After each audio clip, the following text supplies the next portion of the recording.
નમસ્કાર, બીઈ ન્યૂઝમાં આપનું સ્વાગત છે। ચાલો જોઈએ ભાવનગરમાંથી અત્યારે મળી રહેલા સમાચાર।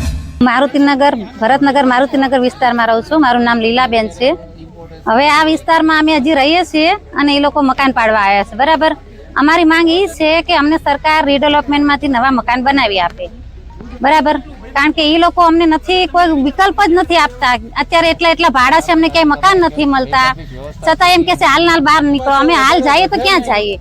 અમારી માંગણી જ છે કે કાંઈક તમે જે રીડેવલપમેન્ટની જે નિયમો છે એમાં કાંઈક ફેરફાર કરો તો કોઈ કોન્ટ્રાક્ટર લે, બાકી તમારે એ કાંઈ કરવું નથી ને અમને મકાન મળતા નથી। હવે અમે રિપેરિંગ કરાવીએ કે એવી અમારી મજબૂરી છે, કારણ કે માણસો અહીંયા બહુ બધા નાના માણસો છે, રોજનું લાઈન રોજ ખાવા, આજે લાખ રૂપિયા ખર્ચીને કોઈ રિપેરિંગ કરી શકે એવું છે નહીં, બરાબર। એટલે અમે એ જ વિનંતી કરીએ છીએ કે અમને વહેલી તકે મકાન અહીંયા બનાવી આપો।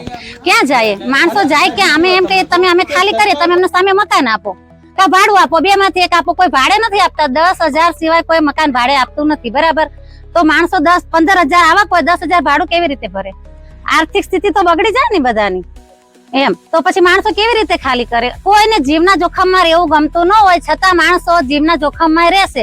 એ લોકો અમારી ચિંતા કરવા નથી આવતા, એ લોકો પણ એ લોકોને એમનું કામ બતાવવું છે એટલા માટે। હા, એ લોકો અમારી સાથે છે, એ નાઈ નથી પાડતા, પણ આગળ સરકાર તો કઈક માનવી જોઈએ ને આગળ, એમ હાઉસિંગ બોર્ડ વાળા માનવા જોઈએ, કોર્પોરેશન વાળા તો એમ જ કે છે તમે તે કરો કરો, અમે અમારી રીતે કરશું અમારું કામ।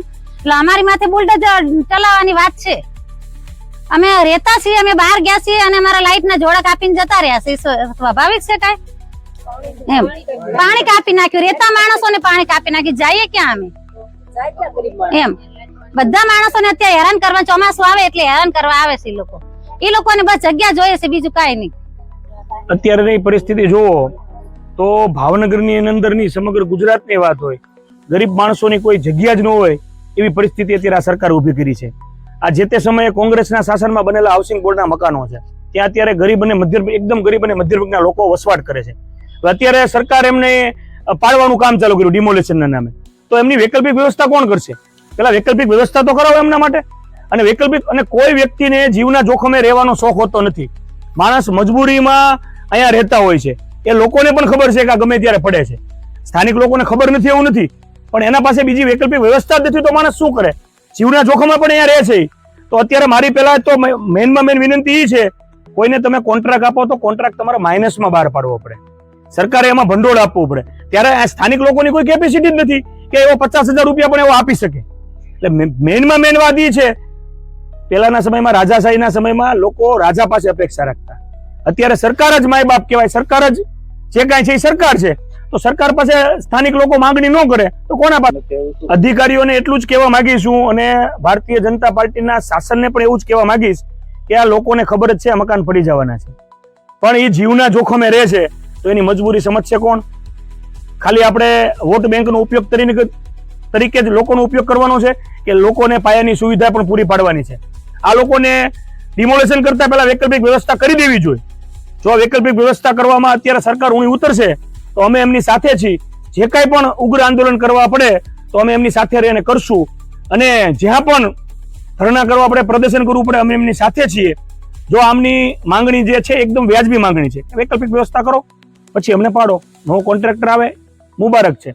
આ લોકોની કોઈ કેપેસિટી નથી કોઈ કાંઈ ફંડ આપી શકે, એટલે સરકારે જ ભંડોળ આપી અને એમને આ એમની જે સગવડતા છે, એમની માંગણી છે પૂરી કરવી પડે। જો પૂરી કરવામાં નહીં આવે તો કડકમાં કડક રીતે અમે પ્રેમથી પણ આંદોલન કરશું, ગાંધી ચિંધ્યા માર્ગે પણ આંદોલન કરશું, અને સમય અમને ન્યાય નહીં મળે તો ઉગ્ર આંદોલન। કોન્ટ્રાક્ટર આગળ આવે, કોન્ટ્રાક્ટર છે, કોઈ પણ કોન્ટ્રાક્ટર હોય, એનું કામ શું છે કે કોઈ પણ બિલ્ડિંગનું કોન્ટ્રાક્ટ કરી અને એના 2 પૈસા એ રોજીરોટી રડતો હોય, એનો બિઝનેસ છે, પણ કોઈ માણસને કોન્ટ્રાક્ટર શું કામ આમાં આવે કે એમાં એને -20-25% રકમ થવાની હોય, તો શું કામ કોઈ માણસ ટેન્ડર પડે?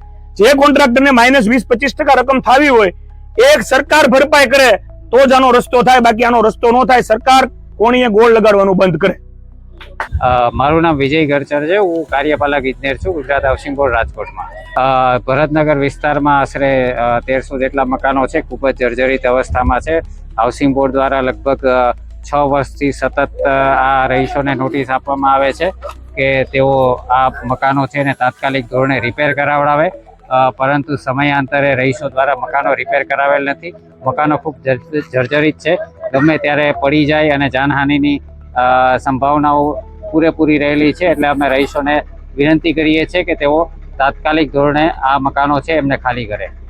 ગુજરાત હાઉસિંગ બોર્ડ દ્વારા સતત 7 વખત આમાં ટેન્ડરિંગ બહાર પાડેલા છે અને આ જે યોજના છે એમાં રીડેવલપમેન્ટની કાર્યવાહી પણ અત્યારે પ્રગતિ હેઠળ છે.